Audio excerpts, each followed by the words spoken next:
Bueno, creo que parece que nos dirigimos hacia una recesión. La magnitud de esa recesión es debatible, pero creo que será al menos una recesión leve o moderada, tal vez de una magnitud similar a la de 2009. Creo que es prudente prepararse para lo peor mientras esperamos lo mejor, pero sin tomar riesgos innecesarios. Hay que tener cuidado con la deuda de margen. Recomendaría a la gente que evite la deuda de margen en un mercado bursátil volátil, y en términos de efectivo, mantener fondos disponibles. En un mercado a la baja pueden ocurrir cosas bastante extremas. Por ejemplo, Brett Johnson, quien fue CFO de SpaceX y trabajó en Broadcom en el año 2000, comentó que Broadcom, una buena compañía que producía buenos productos, cayó un 97% desde su punto más alto hasta su punto más bajo en menos de 12 meses. Así que, aunque tuvieras una pequeña deuda de margen, podrías haberte arruinado. Luego la empresa se recuperó y alcanzó niveles mucho más altos, pero en un momento de pánico masivo en el mercado, realmente hay que ser cuidadoso con la deuda de margen. Como sabemos, la economía es cíclica, y estamos algo atrasados en cuanto a una recesión. Mi mejor suposición es que tendremos tiempos turbulentos durante un año o año y medio antes de que las cosas empiecen a mejorar. Las recesiones, al igual que los auges, no duran para siempre, pero tampoco los periodos de auge. Este último auge duró 14 años, por lo que una recesión de 6 trimestres podría equilibrar la balanza. La última recesión duró entre 4 y 5 trimestres, así que no es fácil.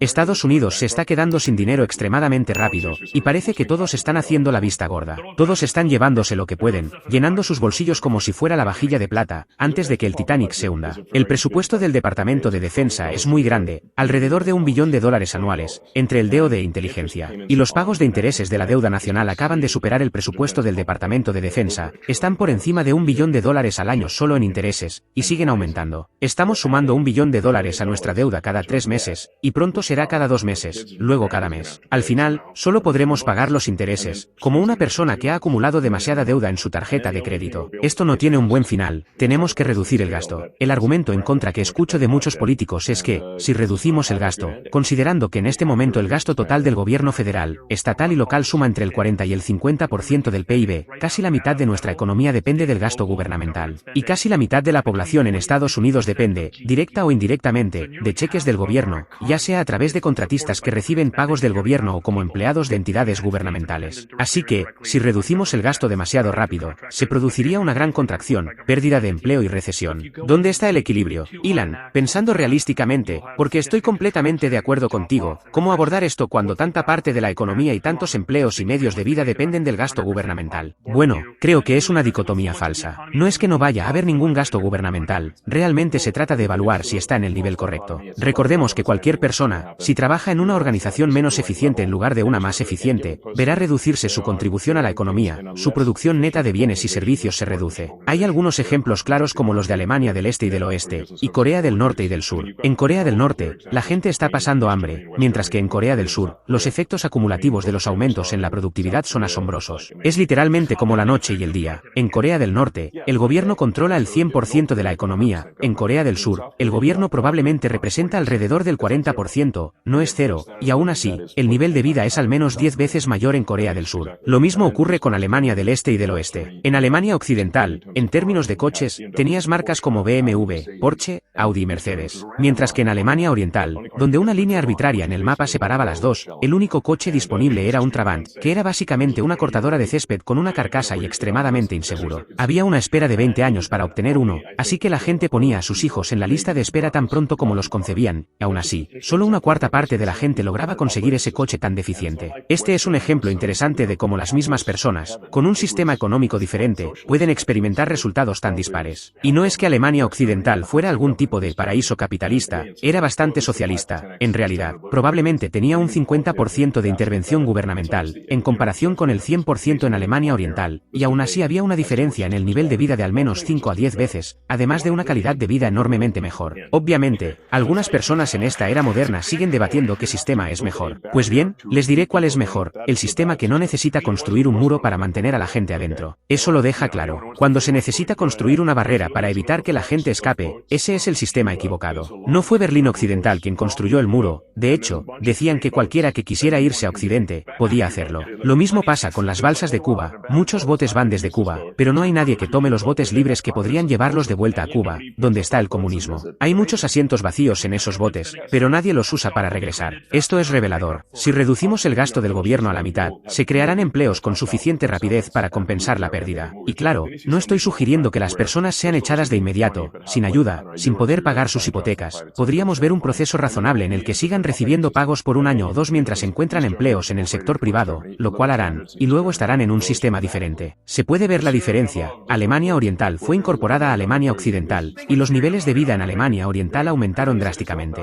El número de trabajadores descontentos era alarmante, y eso solo en el sector gubernamental. El punto es que, si no se hace nada, si se presenta una oportunidad única en la vida o una oportunidad que solo se da una vez por generación y no se toman medidas serias, pues ya no habrá otra oportunidad. Hay 4 años para lograrlo, y si no se hace, pues nada cambia. Creo realmente que, si eliminamos regulaciones innecesarias y trasladamos a la gente del sector gubernamental al sector privado, tendremos una prosperidad inmensa, una era dorada en este país, y será fantástico. El gobierno es más competente de lo que parece. No estoy diciendo que no haya personas competentes en el gobierno, sino que están operando en un sistema ineficiente. Cuando se trasladan a un sistema más eficiente, su producción aumenta drásticamente, como hemos visto cuando Alemania del Este se reintegró con Alemania Occidental. Las mismas personas prosperaron mucho más bajo un sistema con principios capitalistas. Para muchos, la experiencia más directa que tienen con el gobierno es el DMV, Departamento de Vehículos Motorizados, y lo importante que hay que recordar es que el gobierno es el DMV a gran escala. ¿Hasta qué punto quieres escalar eso? Hace mucho tiempo que no se realiza un esfuerzo serio para reducir el tamaño del gobierno y eliminar regulaciones absurdas. La última vez que se hizo un esfuerzo real en esa dirección fue con Reagan, a principios de los 80. Han pasado 40 años desde un intento serio por eliminar regulaciones que no benefician al bien común y reducir el tamaño del gobierno. Si no lo hacemos, entonces lo que ocurre es que se acumulan regulaciones y leyes año tras año hasta que, eventualmente, todo es ilegal. Por eso no podemos llevar a cabo proyectos de infraestructura importantes en los Estados Unidos. Por ejemplo, el caso absurdo del tren de alta velocidad de California. Creo que han gastado $7.000 millones para construir un segmento de unos 600 pies que ni siquiera tiene rieles. Así es como se usan los impuestos. Ese proyecto tiene un coste de $1,600 por pie de concreto. Reconozco que a veces soy algo optimista con los plazos, pero no haría lo que hago si no fuera optimista. A este ritmo, el tren de alta velocidad de California podría terminar el próximo siglo, o quizás ni siquiera, porque para entonces ya tendremos teletransportación. Creo que podemos pensar en Estados Unidos y muchos otros países, probablemente sea aún peor en la UE, como Gulliver, atado con 1 millón de pequeñas cuerdas. Cualquier regulación por sí sola no parece tan mala, pero cuando tienes 1 millón, o millones de ellas, al final simplemente no puedes lograr nada. Esto representa un enorme impuesto para el consumidor y el pueblo, aunque no se den cuenta, ya que es un impuesto masivo en forma de regulaciones irracionales. Un ejemplo reciente, que es completamente absurdo, es el de SpaceX, que fue multado por la EPA con $140,000. La razón fue que alegaron que habíamos descargado agua potable en el suelo. Nosotros les dijimos, esto es estar base, estamos en una región de tormentas tropicales, el agua cae del cielo todo el tiempo. Era agua que se utilizaba para enfriar la plataforma de lanzamiento durante el despegue, sin causar ningún daño. Ellos estuvieron de acuerdo en que no hubo ningún daño, pero aún así, querían que pagáramos una multa de $140,000. Dijeron, es porque no tenían un permiso. Nosotros respondimos, no sabíamos que se necesitaba un permiso para que agua dulce, que no causa daño, toque el suelo, en un lugar donde llueve constantemente, al lado del océano. Aquí llueve tanto que las carreteras se inundan. Así que les preguntamos, ¿cómo tiene esto algún sentido? Y ellos responden, bueno, no procesaremos más de tus solicitudes para lanzamientos de Starship a menos que pagues esos $140,000. Fue prácticamente un chantaje, así que tuvimos que pagarlo, pero esto no está bien. A este paso, nunca llegaremos a Marte. La desregulación sensata y la reducción del tamaño del gobierno deberían llevarse a cabo de manera muy pública, comunicando claramente cuáles de estas reglas vale la pena conservar. Si el público está realmente a favor de mantener una regla específica, simplemente la mantenemos. Y lo bueno de las reglas es que, si resulta ser mala, se puede revertir rápidamente y problema resuelto. Agregar reglas es fácil, pero no tenemos un proceso efectivo para deshacernos de ellas, y ahí está el problema, no hay recolección de basura regulatoria.